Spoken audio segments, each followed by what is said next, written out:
Did you experience pleasure?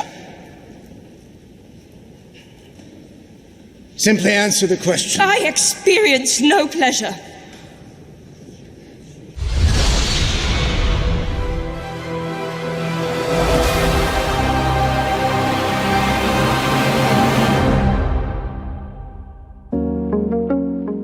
Welcome to Manosphere Highlights Daily.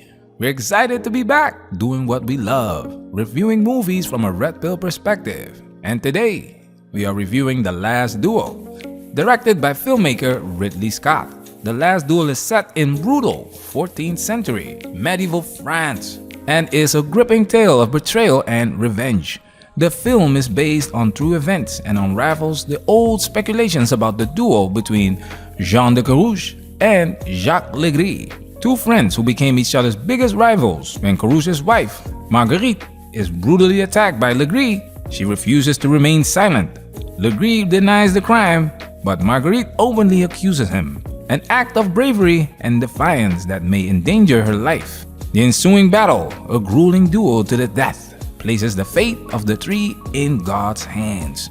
We're gonna review this video through a red pill lens because it contains a feminist narrative and message related to the ME2 movement. We're gonna quote Medium.com on this one. Janice, read. It's a movie about... In fact, it's a movie about the ME2 movement, told through a historical tale, contrasting the ethical and systemic worldview of the past with that of the present day. The movie asks, how far have we come? This is basically the main issue I have with this movie, contrasting the ethical and systemic worldview of the past with that of the present day.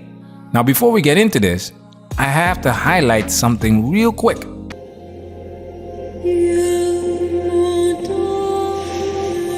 As soon as you see based on true events, it becomes evident that they're aiming to sell this movie. Expect fabricated drama, over-the-top scenes, and more on that later.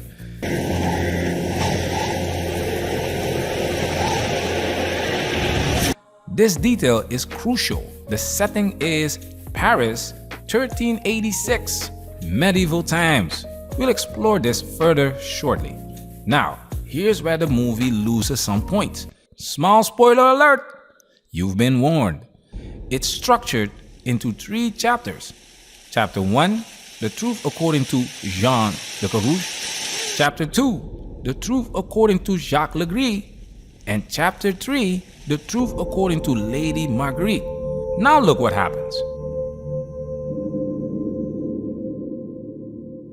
It presents the truth in a definitive way. So as a viewer, you aren't allowed to pick your own truth or speculate about what could be true or not. This is the problem with the believe all women approach because it takes away objective and critical thought. We recently did a video about a man who was innocently jailed for 31 days based on a false accusation. That's when the complaint states Yurimova admitted that she had lied about the entire incident and that no assault occurred. Yurimova said she had seen Pearson in his truck before in the parking lot of her old job and that he was, quote, creepy. All charges against Pearson have been dropped. The police just assumed the man was guilty because the woman said so. That's ridiculous. It's innocent until proven guilty. Stating the 3rd chapter as the truth makes the first 2 chapters somewhat useless. Chapters 1 and 2 are actually the same story and you don't experience much difference between them. That's why we're going straight into the 3rd chapter. Disclaimer: this video contains copyrighted footage, so we will be freezing it frequently to prevent copyright infringement. A special salute to our Patreon supporters. The original video will be available on Patreon. If you enjoy our content and want the full experience, consider supporting us on Patreon. Spoiler alert! This video contains spoilers, so you've been warned. We men ain't we? We men ain't we?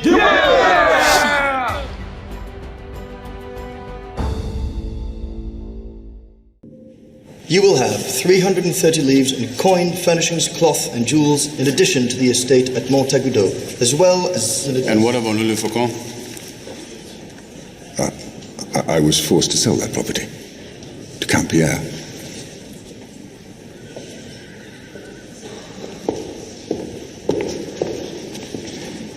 You and I agreed this land should be assumed by whomever marries your daughter. Is this not part of the dowry? I was unable to pay my rents. You promised me. We discussed this. My daughter comes with the money and the land that I've offered. That is all that I own. And what of the bride price? I offer you a name, a value.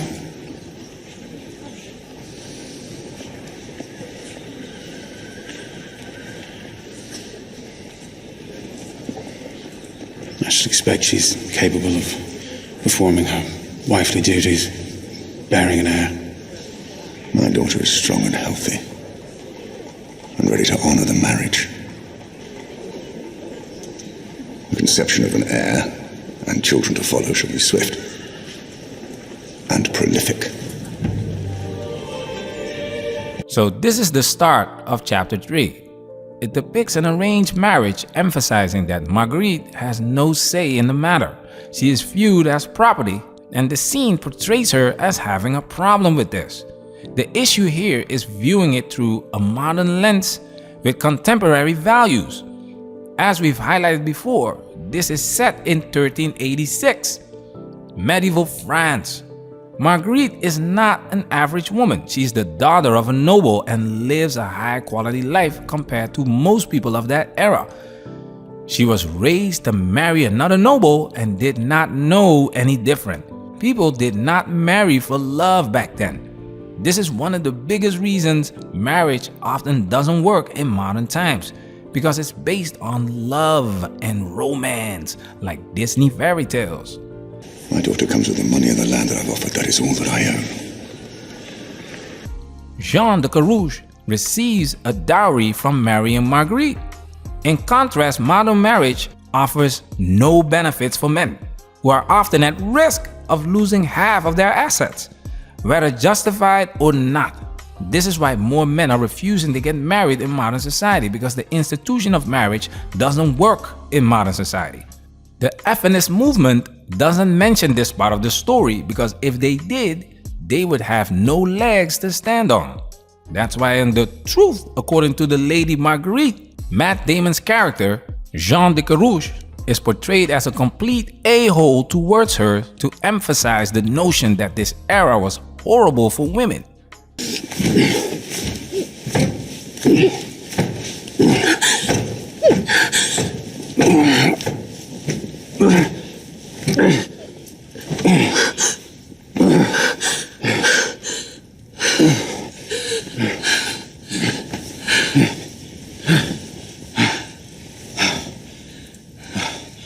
I hope this is pleasurable for you.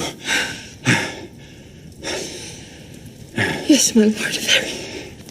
Why have I not yet conceived? I want a child so very badly. Wanting a child has nothing to do with the matter, Marguerite. We need a son. You think I do not know this? I think of nothing else. I did not have this problem with my first wife. This is why context is everything, guys. Check this out. But, you know, interestingly enough, the centerpiece of our movie is Marguerite de Carouge, and very little it was really known about her, because the men tended to write down everything they were thinking and feeling, but they didn't really, they completely overlooked and ignored the women. So Nicole really had to make up a lot of Marguerite's life based on what kind of scant facts we had, and it's a really beautiful job of inventing a human being, I thought. Thank you very much. Olaf Sinner made a lot of stuff up when it comes to Marguerite's experience. However, this is the truth, right? Believe all women, even if she makes a lot of stuff up. Now, let's say Jean de Carouge was an a-hole. What do you think a man's personality would be like if this is how he makes his living? Orders be damned for the king. For the king! This is how both chapter 1 and 2 begin. on the battlefield in 1370 France. The war scenes are portrayed as glorified, but in reality, it was far from glorious. Men were dying, and young men had no choice but to fight because in those days, war was a common occurrence and job opportunities were limited. I don't embark on this campaign recklessly. I don't embark on it just to fight. Then why? Jacques, I am broke. I need money. In medieval times, the consequences of refusing to go to war could be severe, depending on the individual's social status and the specific circumstances. This is still happening in modern times. Look at what's happening in Ukraine. Men are not allowed to leave the country, and when called upon, they are forced to fight. There are young men who are trying to escape this war and suffer the consequences when they are caught. Meanwhile, women do not have to fight in wars and are able to leave the country freely. These young men were arrested just meters from Romania's border. It's illegal for men under 60 to leave without a valid exemption from military service. Those caught trying to do so face up to 8 years in jail. Feminists tried to paint a picture that men were having the time of their lives and were oppressing women just for fun, without telling the whole story. This movie does exactly that. It pushes a feminist narrative. I don't believe that someone who regularly confronts death and the stress of being the provider and protector of the family would maintain a perpetually cheerful demeanor. Moreover, in a time where status and honor played a significant role, mistreating your wife would not strengthen your status. I don't have it. This plague has carried off half my workforce. My rent collection is down. My field yield half what they used to. And the cost of labor is now risen. Yes.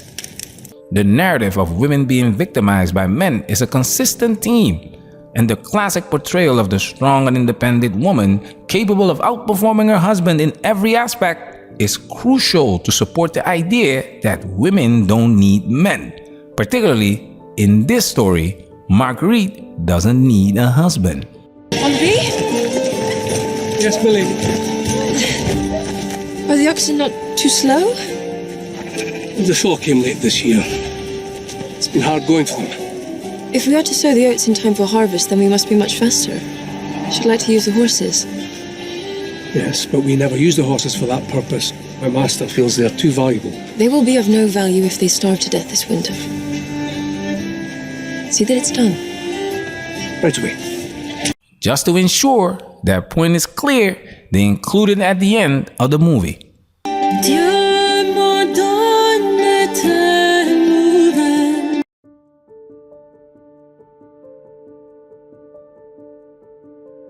We don't know if this is accurate because Olaf Center made a lot of stuff up.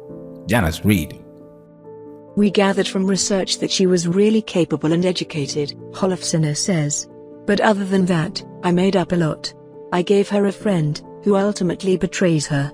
I gave her the opportunity to go get a low-cut dress in the style of the Queen, which she was later shamed for wearing. But that was from research as well. We read that the Queen had pierced nipples and that the dress was almost low enough that you could maybe see them. It's evident that they are addressing the modern woman, especially considering the prediction that by 2030, 45% of women between 25 and 44 will be single and childless. Personally, I believe this number will be even higher, possibly around 50 to 52%, as societal shifts are accelerating rapidly.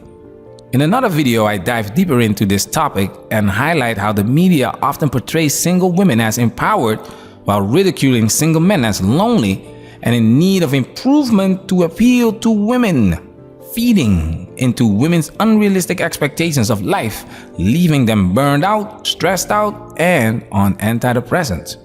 Reality doesn't end like the fairy tale. Dynamics like these only contribute to the growing divide between men and women, which is exactly what the agenda is. People who are divided are easier to control. Patreon supporters, salute! Man, that's where we working. Protect yourself at all times. This video has officially been highlighted.